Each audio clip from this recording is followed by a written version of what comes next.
Welcome back to the record player.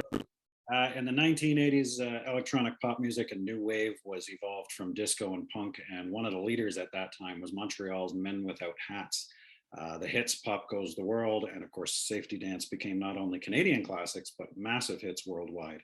And especially in the case of the Safety Dance, has become one of the biggest hits in music history and a pop culture phenomenon. They have a new record out, getting ready to get back out on the road. And I'm thrilled today to be joined by singer-songwriter Ivan Doroschuk today with us on the record player. How are you, Ivan? I'm great. Thanks for having me. No problem. You guys are from Montreal originally, but you're based out in BC now. What was the move to out west? It was basically the weather. We, my brother Colin moved out here about 20 years ago. I came to visit him and never left. well, I went back and packed my gear and moved back and never left. Yeah, I love it here. Love the West Coast. I'm a Canucks fan, so I'm good with out there. Have you switched allegiances or? I'm not a sports fan. Oh. I grew up. My dad was a phys ed coach, a phys ed teacher, and he was my coach and everything. So I had my fill of sports growing up. I'm okay. I'm good. I want to get into the new album, but first I want to we talk in our group about nostalgia all the time, especially 80s nostalgia.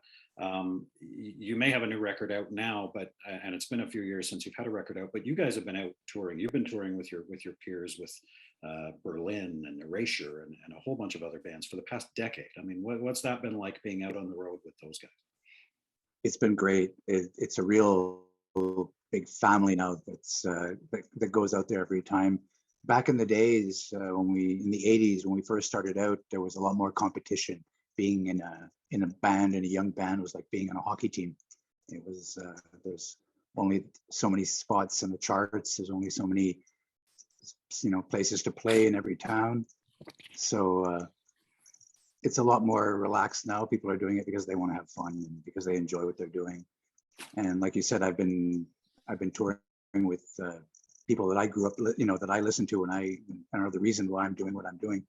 My first tour 10 years ago, when we put this thing back together, was opening up for the Human League and B-52s all across America. So there was two reasons right there why I was in a band. So I was quite thrilled. That's awesome. I believe, 80s nostalgia never goes away. I mean, it's something that is going to continue happening. No other era really has, you don't go to 80s, 90s dances or 2000, you know what I mean? Yeah. It's because it's a dance music. That's one of the things. It's, it survived because it's a dance music. It has a lot of melodies. There was a lot of sing-along, a lot of tunes you could remember. There was happy songs, even though it was the Reagan Thatcher era. There was happy Rudy at the same time. Yeah, but there was a revolution in everything. It was not only music. There was new technology. There were videos. There was new clothing, new hairdos, new movies. It was all across the spectrum. There were changes. There was a revolution happening in the arts, and there was exciting times. It was fun times, and I think people want to get back. They like to remember that. They like to remember that they had a good time. Rhythm of Youth was such a special record for me. This one right here, when I was young, I wore it out over and over and over again. Obviously, the Safety Dance was huge. For me, it was an introduction to synth music in general. I mean, at that point, I wasn't listening to anything anywhere near like it. You mentioned Human League and Devo and Gary Newman. Are those is that the kind of stuff that inspired you at that time, or were you listening to something different growing up? Well, growing up, I'm a product of the 70s. So I grew up listening to a lot of progressive rock music. And besides what I call the real pioneers in electropop bands like Kraftwerk and Tangerine Dream, I was just listening to bands. At the end of the 70s, there was disco that was happening then, and I've always said that new wave music was for me a mixture of progressive rock music, the synthesizers, the keyboards, and disco, the dance music. And like Robert Fripp said, it was dancing was voting with your feet. So that's where we took it from, and that's what I brought to the table. As I mentioned, when the album came out and Safety Dance and everything, I liked the stuff that came out, the sort of lesser known songs, the I Like and I Got the Message, and even on the next album, Moonbeam was my favorite song. You know what I mean? Like things that weren't necessarily the big single. Did you guys pick the singles, or was it the record company who stepped in and said, "This is what's going to be on the radio"?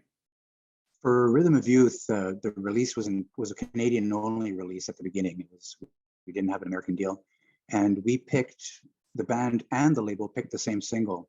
You know, I Got the Message was the first release that we took off Rhythm of Youth. It hit I think number 12 on the Canadian charts, and we released Safety Dance also right after as the second single. It also hit the top 40. I'm not sure how high it went, but we were stoked. We had songs on the charts. The record label in England, we had signed to a small label, Static Records in England. They put us in studio. They gave us some money to go into studio to record a second album. So we were completely thrilled. We were in studio making our second album, and then they remixed the 12-inch of Safety Dance, hit number 1 on the Billboard Dance chart.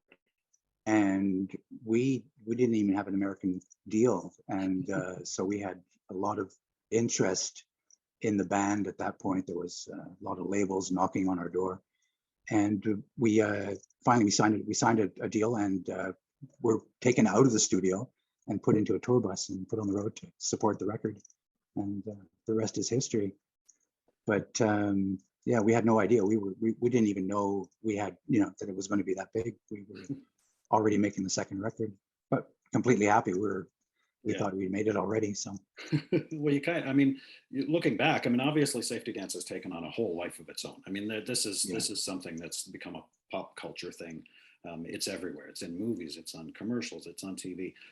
I know some artists that I've spoken to, that I've interviewed, have been, they hate that song, even though that's the one. They hate that hit. They hate that one that they're, you know, that they're most known for. What's your relationship with the Safety Dance personally? Oh, I love playing it. I love performing it, just for the smiles that I see on people's faces when we play it live. And no, it's been a total blessing for me. Sometimes I feel that the song is bigger than me. It doesn't belong to me anymore. It's out of my hands. It belongs to everybody else.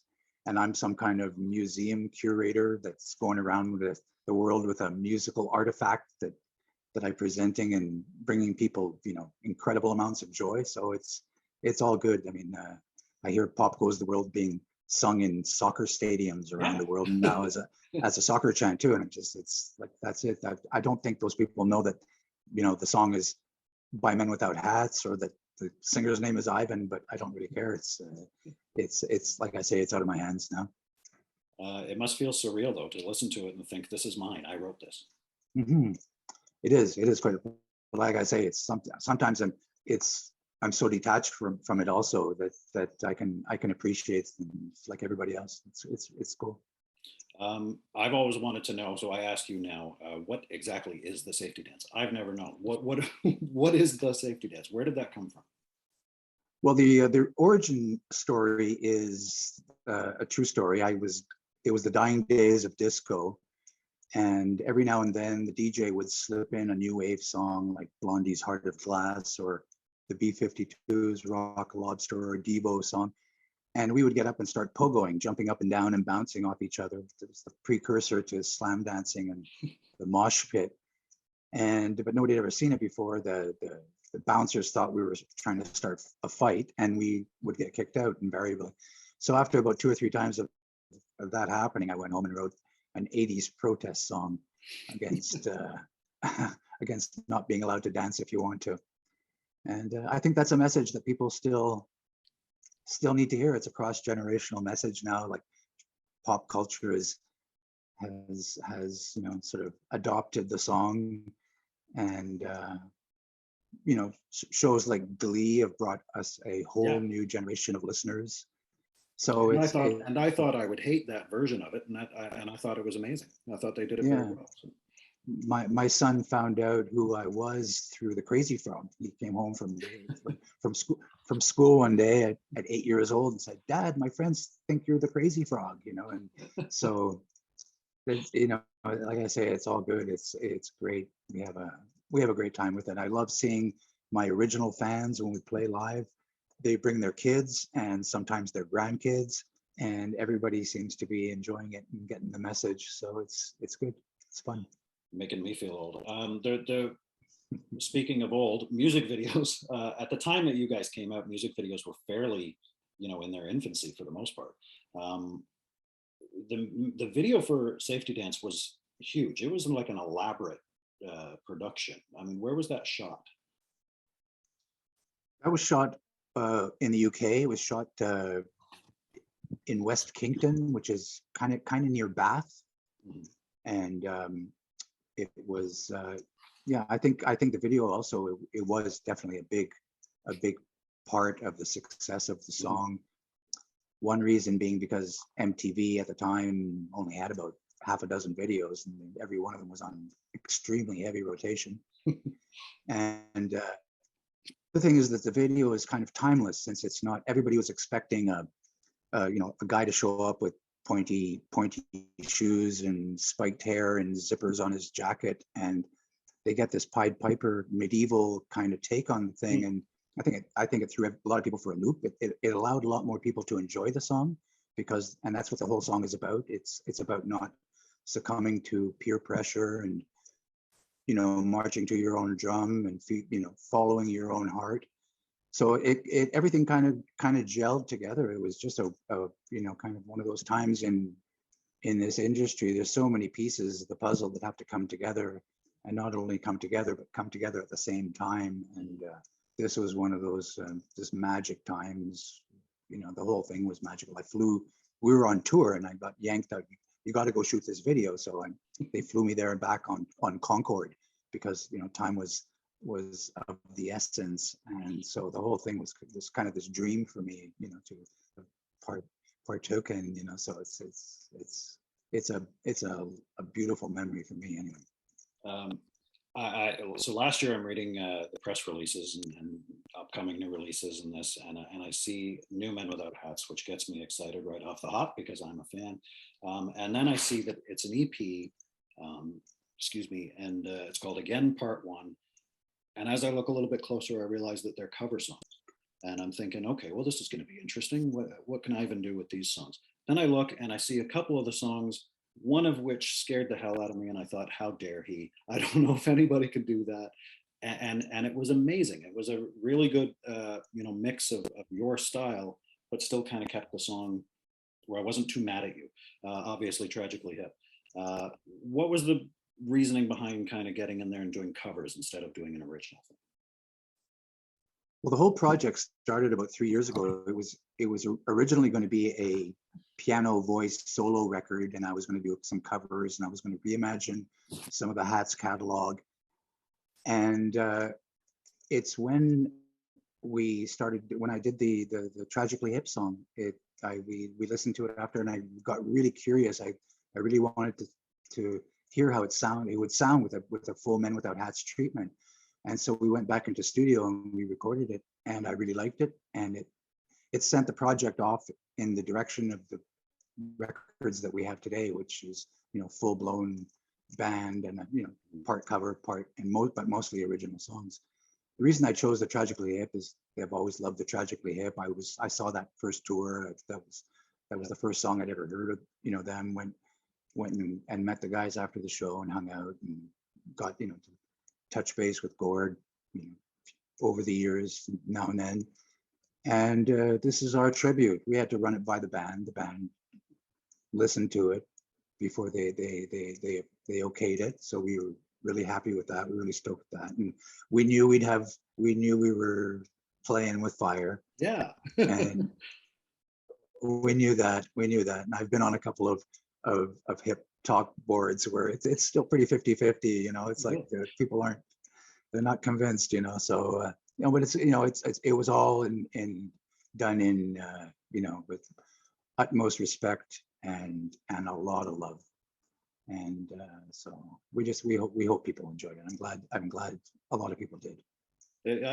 Like I said, I thought it was great. I went in kind of really hesitant, but I thought it was fantastic. The next part of the album comes out, part two, and as you said, it's a lot of revisited songs, a lot of stuff that wasn't on the kind of original sessions for Yeah, that stuff, like for Pop Goes the World and Rhythm. yeah, yeah. Well, we started to write new songs. The album is about the new album is part two is about 40 years span of songwriting, because we went back into the vault and we took some songs that didn't make it onto the Pop Goes the World, and some songs didn't make it onto like the Sideways sessions, and then there were songs that we wrote in the back of the tour bus for the last 10 years. Been on the road. There's a lot of free time.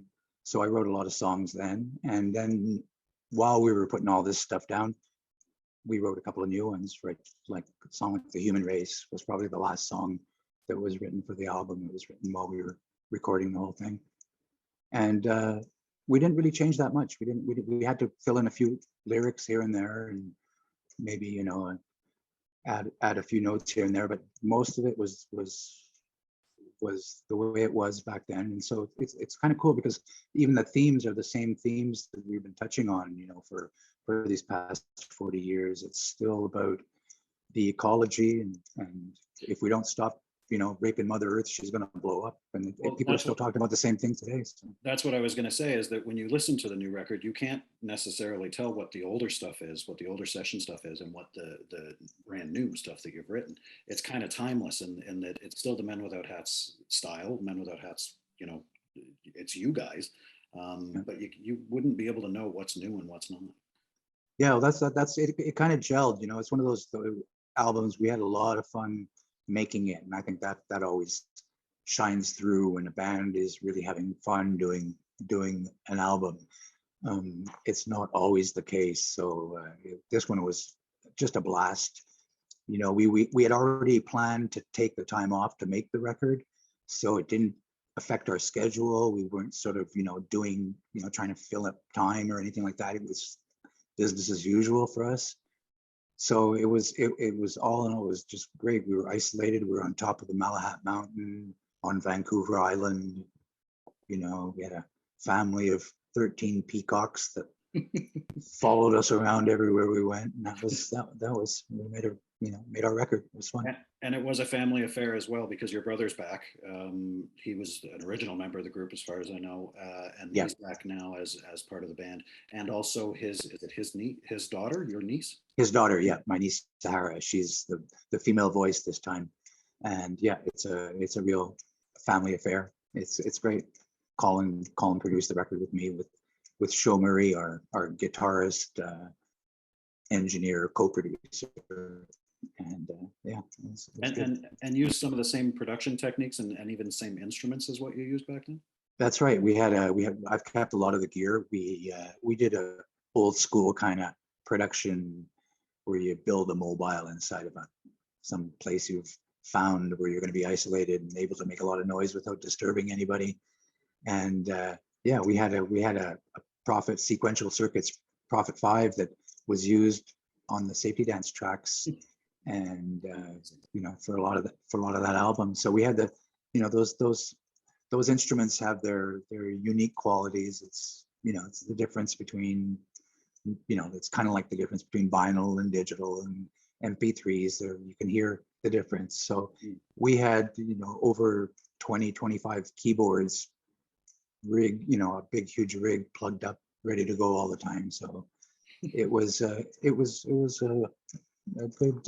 good techno record. It was made the old way. I mentioned going back out on the road touring. When are you headed back out? Are you starting in Canada? Are you headed over to Europe? Where are you going? Yeah, well, things are changing day to day. So we are planning to go out as soon as possible. And we're hoping for Canada either at the end of this year or beginning of next. So we're looking forward to doing that. It's the 40th anniversary of Rhythm of Youth this year in Canada. Next year it's the 40th anniversary in the States and the rest of the world. So we'll be looking forward to touching base with our fans and celebrate that. And I can't wait. I think I saw you guys, if I'm not mistaken, at Ontario Place. I don't know if you remember playing at the Ontario I Place. do. That's the Yeah. first time I saw you guys. So it'd be nice to see you guys on stage again. Thank you so much for being with me today on the record player, talking about the new record. It's called Again, Part 2. Yeah. It's been a lot of fun talking to you. I thank you so much. Good luck with the record. Good luck with the tour. Stay safe, and I hope to talk you down the road. Okay, thanks a lot. Thanks for having me. Thanks, Ivan.